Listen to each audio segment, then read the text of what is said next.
આપણે chapter start કરવાનું છે 12મું હેરોનનું સૂત્ર. ત્રિકોણનું ક્ષેત્રફળ એના સૂત્રો પહેલા આપણે સમજી લઈએ. ઘણા વર્ષોથી આપણે તૈયાર કર્યું છે ત્રિકોણનું ક્ષેત્રફળ બરાબર 1/3 વેધ ગુણ્યા અનુરૂપ પાયો.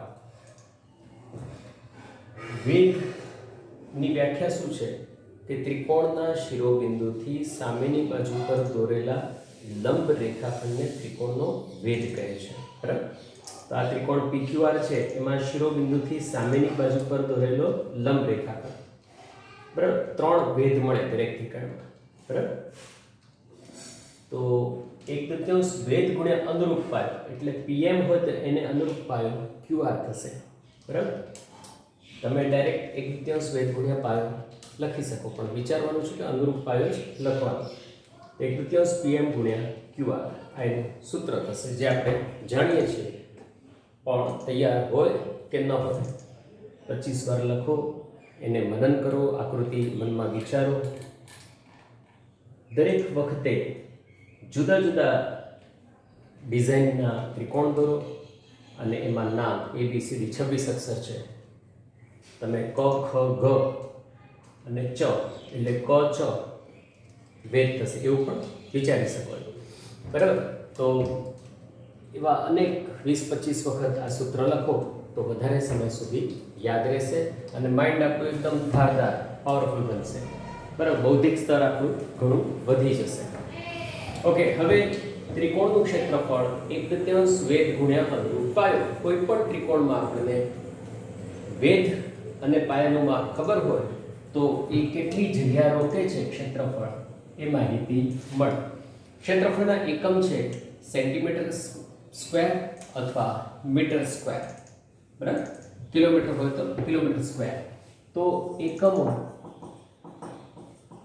સેમી સ્ક્વેર, મીટર સ્ક્વેર થશે ક્ષેત્રફળના એકમ. બરાબર, વેધ સેન્ટીમીટરમાં હોય, પાયો પણ સેન્ટીમીટરમાં હોય તો સેમી સ્ક્વેર થશે. વેધ મીટરમાં હોય, પાયો પણ મીટરમાં માપ હોય તો મીટર સ્ક્વેર સૂત્ર થશે. મીટર ગુણ્યા મીટર તો મીટર સ્ક્વેર, ચોરસ મીટર પણ કહી શકાય. હવે કાટકોણ ત્રિકોણ માટે ત્રિકોણનું ક્ષેત્રફળ 1/3 ગુણ્યા કાટખૂણો બનાવતી બાજુઓનો ગુણાકાર થઈ જાય છે. કારણ કે આ શિરોબિંદુમાંથી સામેની બાજુ પર દોરેલો લંબ રેખાખંડ એટલે આ જ વેધ છે.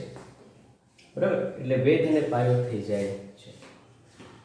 તો કાટકોણ ત્રિકોણ માટે આપણે વેધ ગુણ્યા અનુરૂપ પાયો જ કરીએ છીએ, પણ એને આપણે આ રીતે પણ ઓળખી શકશું, કાટખૂણો બનાવતી બાજુઓનો ગુણાકાર.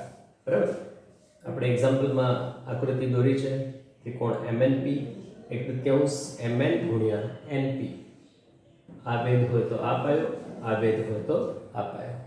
આ એનો કર્ણ છે, એના ઉપર વેધ લેવો હોય તો આમ લઈ શકાય અને એનું સૂત્ર આપણે આ વેધ ગુણ્યા અનુરૂપ પાયો MP થઈ જાય. બરાબર, તો બીજું સૂત્ર આપણે જોયું કાટકોણ ત્રિકોણ માટે ત્રિકોણનું ક્ષેત્રફળ બરાબર 1/3 ગુણ્યા કાટખૂણો બનાવતી બાજુઓનો ગુણાકાર. હવે સમબાજુ ત્રિકોણ અથવા સમદ્વિબાજુ ત્રિકોણ હોય તો આપણે એના વેધ મેળવી શકીએ પાયથાગોરસના સૂત્ર. ધારો કે આ ત્રણેય બાજુના માપ સરખા છે.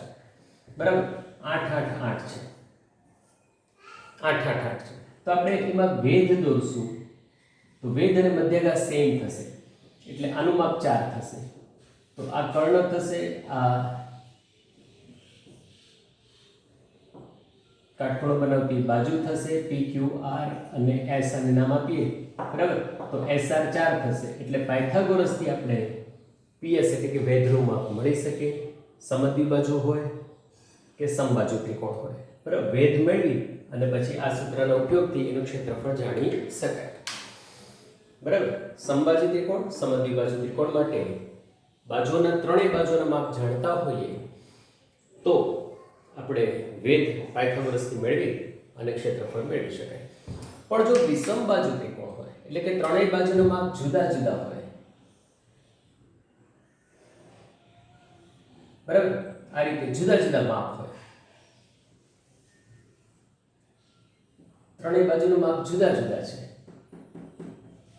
બરાબર, ત્રણેય બાજુનું માપ જુદા જુદા હોય તો આપણે એમાં ભેદ કોઈ રીતે મેળવી શકીએ નહીં અને એનું ક્ષેત્રફળ માટે આ કોઈ સૂત્ર કામ લાગશે નહીં. બરાબર. તો હેરોન નામની વ્યક્તિ છે, હેરોન નામની વ્યક્તિ, એણે ત્રિકોણની બાજુઓના માપ આપણે જાણતા હોઈએ તો એની મદદથી ક્ષેત્રફળ કેમ મેળવાય એનું સૂત્ર એણે આપ્યું. આપણે એ સૂત્ર જોઈએ કે જો વેધ અને પાયો જાણતા હોઈએ તો ક્ષેત્રફળ મળી જ શકે છે. બરાબર. પણ માત્ર બાજુઓના માપ ખબર હોય અને ત્રિકોણ સમબાજુ કે સમદ્વિબાજુ ન હોય તો પણ ક્ષેત્રફળ હેરોન નામના ગણિતશાસ્ત્રીએ કેમ મેળવાય એ શોધી કાઢ્યું. અને એ આપણે જોઈએ કે બાજુઓના માપ આપેલા હોય તેની મદદથી ક્ષેત્રફળ શોધવાનું હેરોનનું સૂત્ર. બરાબર. આપણે ધારો કે આ ત્રિકોણ એબીસી છે. નોર્મલી ખૂણા એ ની સામેની બાજુને સ્મોલ એ, ખૂણા બી ની સામેની બાજુને સ્મોલ બી, ખૂણા સી ની સામેની બાજુને સ્મોલ સી કહેવાય. બરાબર.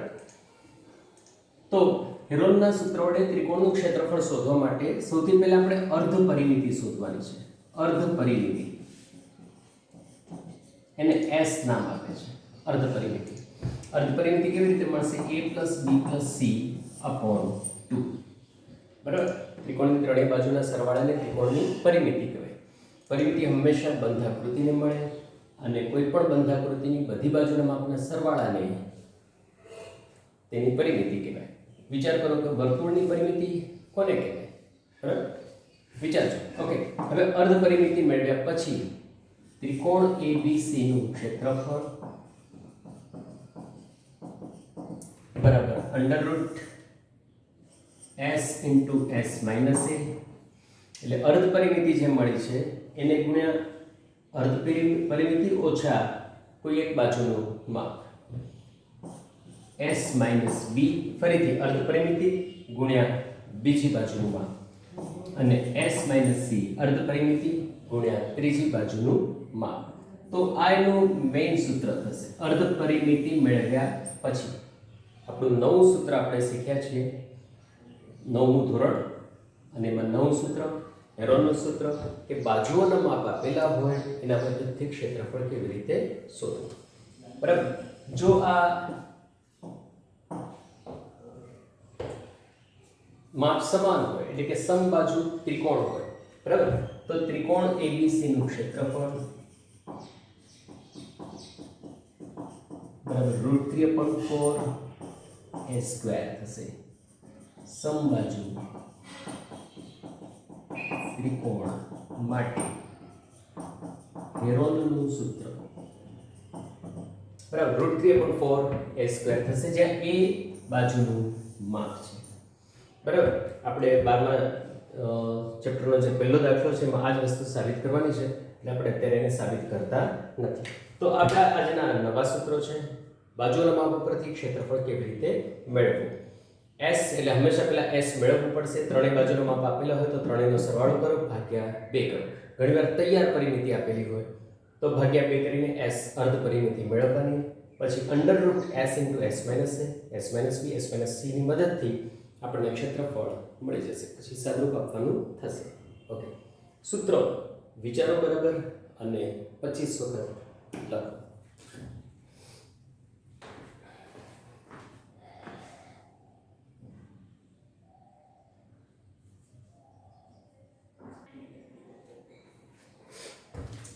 પહેલો દાખલો આપણે જોઈએ.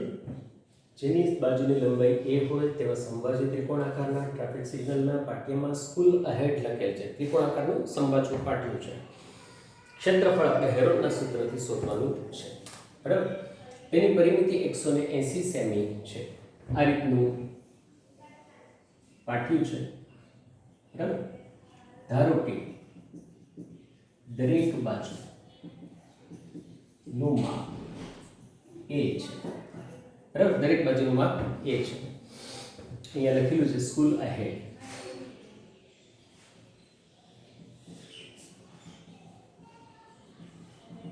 School ahead. બરાબર. પરિમિતિ એટલે ત્રણેય બાજુનું માપ. તો દરેક બાજુનું માપ બરાબર પરિમિતિ ભાગ્યા 3 180 ભાગ્યા 3 સેમી છે. તો બરાબર 60 સેમી થશે. સૌથી પહેલા તો આપણે a પરથી મેળવવાનું છે. દરેક બાજુનું માપ ધારો કે a છે. તો પરિમિતિ બરાબર a plus b plus c અર્ધ પરિમિતિ s બરાબર આપણ 2 છે. હવે આ પણ a છે, આ પણ a છે, આ પણ a છે. તો a પ્લસ a upon 2 થશે એટલે 3a upon 2 થશે. s બરાબર 3a. અર્ધ પરિમિતિ મળી ગઈ. હવે આપણે સૂત્ર લેવાનું છે કે ત્રિકોણ ABC નું ક્ષેત્રફળ. હંમેશા સૂત્ર પહેલા લખો, એનું આળસ રાખો નહીં. s into s minus a, s minus b, s minus c. s તરીકે છે 3a upon 2 કૌંસમાં 3a upon 2 minus a, 3a upon 2 minus a, કારણ કે b તરીકે પણ a છે, અને 3a upon 2 minus a બરાબર 3a upon 2. હવે આની બાદબાકી કેવી રીતે થશે? 3a minus 2a upon 2 એટલે a upon 2 થશે.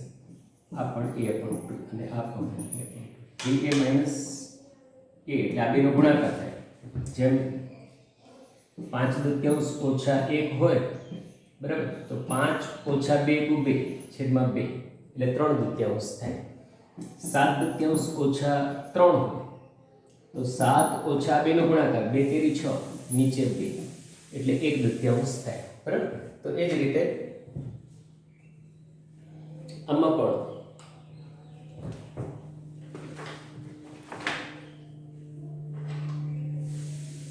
a માઈનસ આ બેનો ગુણાકાર 2a upon 2. સરળ સ્ટેપ છે પણ બધાને બહુ કાચું હોય છે. 5/2 ઓછા 1 તો 5 ઓછા 2 = 2 છેદમાં 2. ચોથા પાંચમાં આવે છે ત્યારે બધાને ભણવાની કિંમત હોતી નથી. હવે ગુણાકાર હોય સરવાળા કે બાદબાકીમાં છેદનો લસા કાઢવો પડે. છેદ સરખા હોય ત્યારે જ સરવાળો કે બાદબાકી થાય. પણ ગુણાકારમાં બધા અંશનો ગુણાકાર થાય, નીચે બધા છેદનો ગુણાકાર થાય. એટલે 3a ની 4 ઘાત નીચે 2 × 4 = 8 × 16. હવે અંશ અને છેદમાં વર્ગમૂળ આપણે કાઢવું હોય તો 3 નું વર્ગમૂળ નહીં નીકળે એટલે √3. કોઈ પણ ઘાત બેકી હોય એની ઘાત અડધી થઈ જાય વર્ગમૂળમાં એટલે a² અને 16 નું વર્ગમૂળ થશે 4. તો આપણે સૂત્ર સાબિત થશે √3/4a². સમબાજુ ત્રિકોણ માટે ક્ષેત્રફળ હમણાં જે આપણે લખ્યું હતું સૂત્ર તો એ આપણે સાબિત પણ કર્યું. હવે આમાં આપણે s મેળવી છે 60 સેમી બરાબર. √3/4a² છે. તો દરેક બાજુનું માપ 60 સેમી છે. a બરાબર 60 સેમી બરાબર. જેની પરિમિતિ 180 સેમી હોય તેનું ક્ષેત્રફળ શોધો. તો આપણે પરિમિતિ પરથી એની બાજુનું માપ મેળવી લીધું બરાબર. હવે ક્ષેત્રફળ બરાબર √3/4 a તરીકે છે 60 ગુણ્યા 60. √3/4a² 60 ગુણ્યા 60.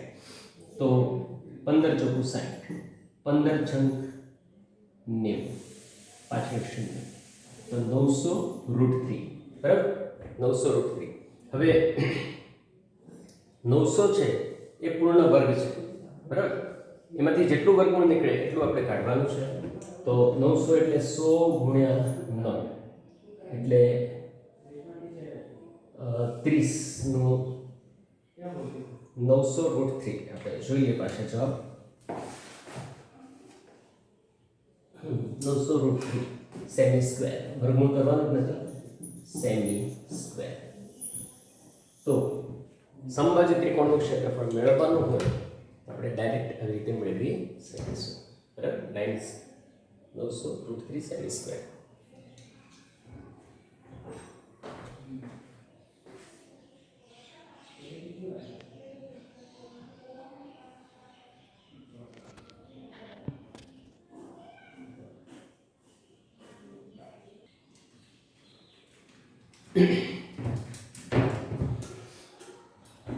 આપણે ચોથા નંબરનો દાખલો જોઈએ. જો ત્રિકોણની પરિમિતિ 42 સેમી હોય એટલે કે ત્રણેય બાજુના માપનો સરવાળો a b c બરાબર, પરિમિતિ છે 42 સેમી, પરિમિતિ ત્રણેય બાજુના માપનો સરવાળો. એમાં બે બાજુ આપેલી છે 18 સેમી અને 10 સેમી. તો આ આપણે શોધવાની રહે. પરિમિતિ એટલે a + b + c બરાબર 42 સેમી. તો a + 18 + 10 બરાબર 42. a બરાબર થશે 42 ઓછા 28. a બરાબર થશે 14 સેમી. રાઈટ? 18 ને 10 28, સામે જઈને માઇનસ થશે. 42 ઓછા 28 એટલે 14 સેમી. હવે s આપણને એમાં સરળતાથી મળી જશે. s = પરિમિતિ ભાગ્યા 2. 21 × 42 એટલે 21 સેમી અર્ધ પરિમિતિ થશે. હવે ત્રિકોણ ABC નું ક્ષેત્રફળ બરાબર, સૂત્ર લખો. s × s - a, s - b, s - c. કિંમત s એટલે 21, 21 ઓછા 14, 21 ઓછા 18, 21 ઓછા 10. આંકડામાં ક્યાંય ભૂલ થવી જોઈએ નહીં. 21 ગુણ્યા 21 ઓછા 14 એટલે 7, 21 ઓછા 18 એટલે 3, 21 ઓછા 10 એટલે 11. બરાબર, 7 તેરી 21 થશે. ઓકે, તો 21 ગુણ્યા 21 અને એનું વર્ગમૂળ કરશું તો 21 થઈ જશે. તો 21√11 સેમી સ્ક્વેર, એકમ ચોક્કસ લખજો, ક્ષેત્રફળ થઈ જશે. બરાબર, 21√11 સેમી સ્ક્વેર. રાઈટ? તો આપણે આ લેક્ચરમાં બે દાખલા જોઈએ. બીજા લેક્ચરમાં આપણે બીજા બાયોમેટ્રિકના 2 થી 3 દાખલા જોશું. તો બે દાખલા તમે ધ્યાનથી કરજો. આના પરથી બીજા 4-5 દાખલા હું તમને આપીશ, એની પ્રેક્ટિસ કરજો. Okay, by.